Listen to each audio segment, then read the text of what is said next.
Alors, moi, je voudrais juste revenir sur la production discographique insulaire de 73 à 2013, puisque ça fait l'objet des recherches que j'ai entreprises il y a déjà quelques années. Et aujourd'hui, plus particulièrement, parler de l'aspect économique, puisque cette production, elle a une importance sur le plan culturel, mais aussi, bien sûr, sur le plan économique. La courbe de la production, merci. Donc, cette courbe, vous la voyez, donc, elle s'étend de l'année 74 à l'année 2013, et on voit que, donc, il y a un premier bloc, donc là, de 74 à 80-81, qui correspond à des années fastes, puisque là vient s'ajouter à la production des chanteurs qui avaient commencé leur carrière dans les années 60 et qui la poursuivent dans les années 70 et ultérieurement, vient s'ajouter donc la production de ce qu'on a appelé la nouvelle chanson corse, avec notamment en 74 les premières productions de Cantaubo Bluegourse, puis à partir de 77 de nombreux autres groupes, certains émanant de Cantaubo Bluegourse et que nous connaissons, Imouvrin, etc. Ensuite, on voit que cette production, elle va décroître à partir de, et notamment l'année 85, qui présente vraiment je dirais un fléchissement important. Eh bien, ces années-là, à partir de l'année 82 jusqu'en 86, elles correspondent aussi à un changement de technologie. C'est l'arrivée du compact disque, et on sait, peut-être Antoine peut en témoigner, que ça a nécessité d'autres investissements, ça a été nécessité une reconversion, et voilà. Donc, on voit que cette production reprend régulièrement force et avec des pics importants, notamment en 92, en 98 et en 2002. Voilà, elle est ensuite régulière. C'est une production qui est importante si on considère la population de l'île. Et on voit que dans les années 2012-2013, elle commence à décroître. Et ça, c'est certainement dû aussi au fait que le CD, que le compact disque, eh bien, vit ces dernières heures, puisque aujourd'hui, il est vrai que quand on produit un album, on l'édite d'abord en ligne. Vous avez vu la promo qu'il y a eu sur le disque de U2, qui a d'abord été édité en ligne, ou celui de Coldplay, pareil. Donc, vous avez d'abord le CD en ligne, et puis ensuite, vous trouvez l'album dans le commerce. Voilà. Donc là, c'est le commentaire que je viens de vous faire, donc je le passe. Ensuite, des chiffres encore, puisque moi j'ai recensé les interprètes par rapport à cette production. Ils sont au nombre de 338 qui ont au moins une production, soit un 45 tours, soit un album, soit un 33 tours. Plus de 1200 produits recensés. Alors, sur cette courbe que vous avez vue, étaient recensés les vinyles, donc les 33 tours et 45 tours, et les compacts disques. Je n'ai pas recensé les cassettes parce que, en général, ce sont des doublons. Voilà, il peut arriver qu'il y ait des cassettes éditées uniquement en cassette, mais c'est très rare. Peut-être, Philippe, tu peux le confirmer, en 2013, on en est à 700 aujourd'hui. Moi, je me suis arrêtée à tes données de l'année dernière. Donc, 650 auteurs, compositeurs, éditeurs, membres de la SACEM, pour une soixantaine dans les années 70. Et alors, ce qui est intéressant à noter, c'est que cette production, elle s'intéresse surtout à la langue corse, puisqu'on a à peine 3% de la production qui est en français ou en anglais. Alors, en ce qui concerne l'activité, on note que 60 groupes sont présents sur le territoire, ainsi que 45 interprètes solistes. Voilà, alors, je vous parlais donc de la production. La production, évidemment, elle fait appel à des auteurs, à des compositeurs, à des éditeurs, etc. Et là, je vous ai affiché donc un camembert qui représente le pourcentage, par rapport au catalogue des auteurs que j'ai indiqué ci-dessous, Giacomo Vusi, Nadia Gomoudière et Juan Teramuro, ils ont un catalogue qui est important. Ce sont les 3 auteurs les plus sollicités sur la période, encore aujourd'hui. Donc pour Juan Teramuro, qui en a 208 chansons, donc textes, hein. 147 pour Diago Vouzine et le petit dernier, Diago Moudière, avec un quart de la production, un tiers de la production de Duante Amoureux. Du fromage, hein, bon, du gâteau, j'allais dire. Voilà. Donc, à la fin des années 70, dans le fil du groupe emblématique Cantao Boulougourse créé en 73, des groupes de chant vont se répartir sur le territoire et contribuent à la dynamisation des micro-régions. Alors là, je vous ai fait des cartes par décennie, donc à partir des années 70, vous voyez comment les groupes en 77, hein, comment ils se répartissent. Évidemment, il y a Bastia qui est un peu plus chargé. Ensuite, dans les années 80, ça continue à augmenter. Vous voyez que la région bastiaise est toujours une région qui comporte quand même pas mal de groupes. Voilà. Les années 90, avec vraiment une recrudescence importante, hein, avec 2 pôles, donc Ajaccio, Bastia et la Balagne qui ressortent là. Les années donc 2000, voilà. Et ensuite, voilà, aujourd'hui on en est là. Vous voyez, ça c'est le nombre de groupes, des 60 groupes qui se répartissent sur le territoire. On voit que tout le territoire est bien occupé, avec bien évidemment, hein, Bastia, Ajaccio, région bastiaise, région ajaxienne et la région de la Balagne qui sont les plus, je dirais, qui affichent le plus grand nombre de groupes. Le mouvement impulsé en Corse par le chant depuis une quarantaine d'années représente donc une reconquête à la fois culturelle et économique. Le marché de la chanson corse ne se limite plus depuis de nombreuses années au seul territoire insulaire grâce à la présence des artistes et de leur production à travers le monde. Alors là, je vous ai donc, vous voyez ici un camembert ou un fromage ou un gâteau, ce que vous voulez, qui représente le top 10 de la production de 1974 à 2013. Alors, arrive en tête les Mouvrignes avec 60 produits, suivi d'Antoine Ciosi avec 49 produits à partir de 1974. Bien sûr, si on considère toute la carrière de l'artiste, il arrive aujourd'hui à 60 produits également. Viennent ensuite les Cantao Boulougourse, les Tiamadialesi, Aviletta, Regina et Bruno, qui sont encore très demandés. Hein. Alors après, je vous explique autre chose. Ensuite, Tawagne, Diana Dilalba et Isurdianti. Alors, les productions, il faut dire que les Mouvrignes ont leur propre maison de production. Antoine Léonard, il pourra vous dire ici qu'il a réédité en CD à partir des années 90 les vinyles qui étaient parus de Cantao Boulougourse ou des Tiamadialesi, ce qui rajoute à la production de ces groupes. Hein. Il y a ensuite les artistes qui, comme Feli par exemple, de temps en temps sortent un best-of. Hein.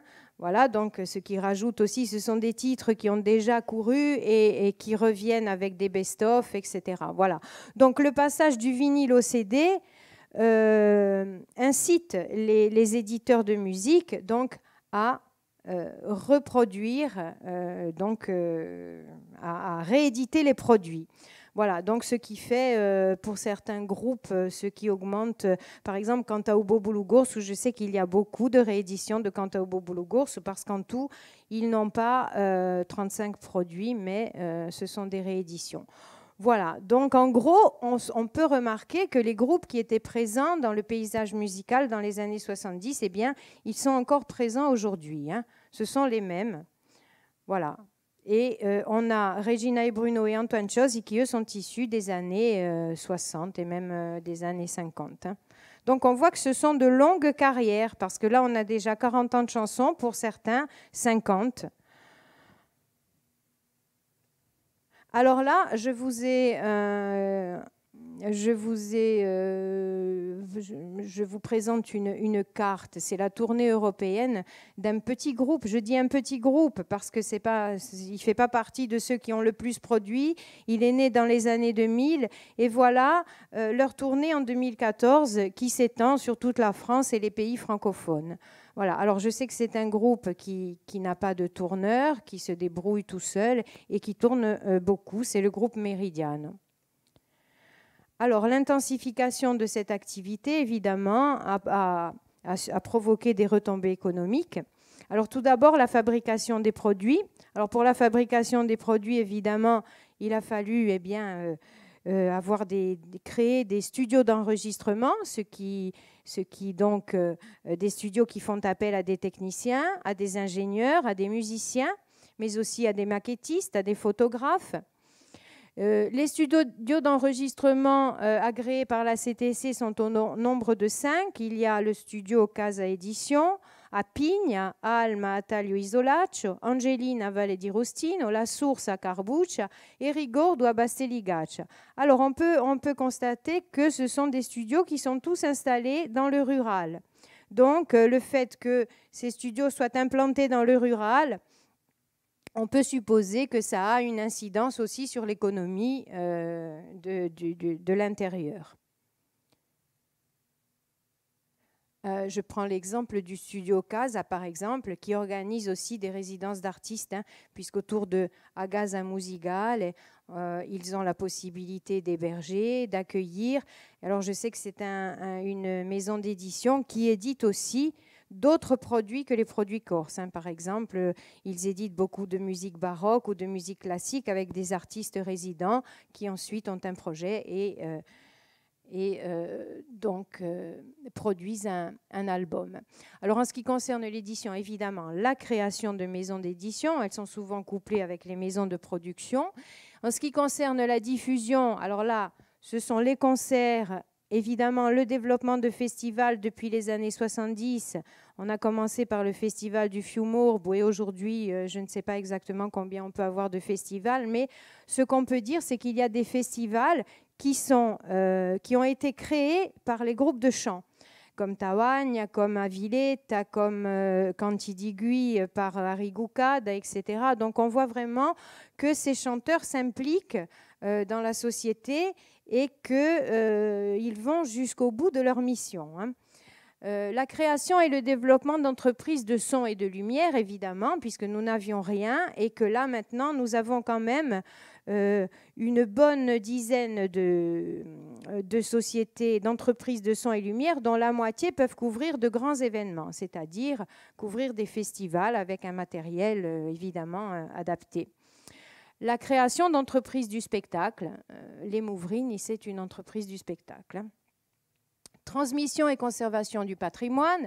Alors évidemment, dans ces années 70, avec ce bouillonnement culturel, des écoles de chant se sont créées, mais je pense notamment à l'école de Nadal et Lugiani, je pense à l'école de Feli qui est là, je pense également à l'école de Madrigal et de Yves Pasquale. Voilà, donc ce sont là également aussi des chanteurs qui prennent en charge la formation des jeunes. La reconquête de l'espace social par le chant. Donc, on sait très bien qu'aujourd'hui, depuis les années 70, le chant a reconquis tous les espaces sociaux. Donc, on chante partout, je ne sais pas quoi dire d'autre. Développement de la lutherie. Voilà, on a quand même 6 luthiers en Corse depuis ces années-là, dont 3 maîtres luthiers aujourd'hui. On peut citer Hugo Casalonga, qui est un des premiers luthiers et qui a le premier fabriqué la cedera, reproduit la cedera de Morosaglia, la cedera traditionnelle. Et aujourd'hui, c'est un des luthiers un luthier reconnu, un maître luthier qui travaille principalement sur ces instruments anciens. Et puis, une fondation, le développement de la lutherie, c'est aussi la restauration et l'entretien des instruments traditionnels, ou pas d'ailleurs. Une fondation de Corse, c'est là encore dire combien les chanteurs s'impliquent dans la société, la fondation des Mouvrini. Les politiques culturelles, alors évidemment, avec ce développement et ce bouillonnement qui existe depuis des années, on a des politiques culturelles se sont naturellement mises en place avec l'aide à la création et à la diffusion, notamment avec la création d'un comité d'écoute qui va définir les aides à distribuer. Des aides à la tournée également. Et là, on verra tout à l'heure dans les carences, peut-être qu'il y a des choses à améliorer.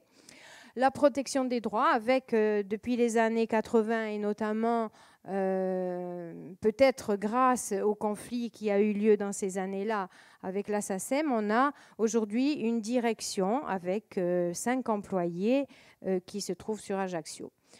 Une source de revenus pour les chanteurs, puisque depuis les années 90, je dirais vraiment depuis à peu près ces années-là, tous les chanteurs militants, pour certains, ont pris une autre voie, ils se sont professionnalisés, ou ils ont carrément créé des entreprises.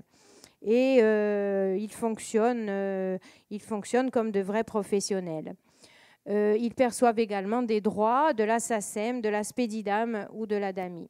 Alors là, je vous ai mis donc l'implantation des éditions depuis 1973. Aujourd'hui, on en compte 1, 2, 3, 4, 5, 6.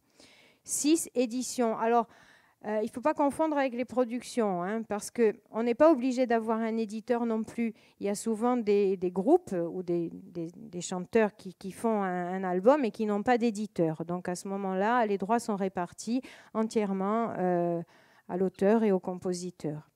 Mais un éditeur, c'est toujours utile parce qu'un éditeur, il va, peut-être Antoine pourra nous en parler tout à l'heure, du rôle vraiment de l'éditeur, à quoi ça sert exactement. Alors, les carences, donc je trouve, moi, qu'il y a une carence au niveau de la distribution. Au niveau local, il y a des carences parce que c'est vrai que des fois, on ne trouve pas les produits qu'on cherche.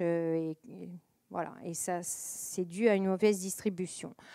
Absence de lieux, de salles de concert de petite et moyenne contenance. On voit qu'avec le nombre de groupes qui se répartissent sur le territoire et qui en été font la saison, entre guillemets, il est difficile parfois de se produire autrement dans d'autres lieux que dans des églises. Voilà, donc les églises sont investies. On manque de lieux où on peut se produire avec une formation électrique, par exemple, parce que si vous vous produisez dans une église avec une batterie, une basse et une guitare électrique, ça ne va pas le faire. Voilà, donc peut-être essayer d'implanter des lieux, notamment en Balagne, on n'a pas de salle de concert, il y a des régions où on n'a rien, quoi. Voilà, absence d'agence de production. Alors, il n'y a pas de tourneur en Corse. Donc, les chanteurs n'ont pas la possibilité d'avoir recours à quelqu'un qui va s'occuper d'eux pour les faire tourner. On est obligé d'avoir recours à un tourneur qui viendra de l'extérieur. On aura un contrat avec quelqu'un qui n'est pas d'ici. Voilà, ça, c'est une énorme carence. On a eu à un moment donné l'agence Accor qui avait ce rôle-là et qui n'existe plus aujourd'hui. Donc, tout ça, ça veut dire une politique culturelle adaptée aux besoins. Alors, pensez à créer des lieux, pensez à une organisation, parce que quand on parle d'aide à la tournée, bon, c'est bien d'aider les gens à tourner, sauf que vous avez vu ce que c'est l'été, les tournées. Vous avez des groupes partout. Vous avez des groupes à Corté. Vous avez un groupe à Corté, vous en avez un kilomètre plus loin. Voilà, donc c'est impossible de gérer ça. Et donc peut-être qu'il faut que cette organisation se fasse par le biais de la collectivité territoriale. Je ne sais pas comment, mais bon, c'est des questions qui arrivent comme ça. Voilà, quant à moi, j'ai terminé. Donc maintenant, on peut passer peut-être au débat.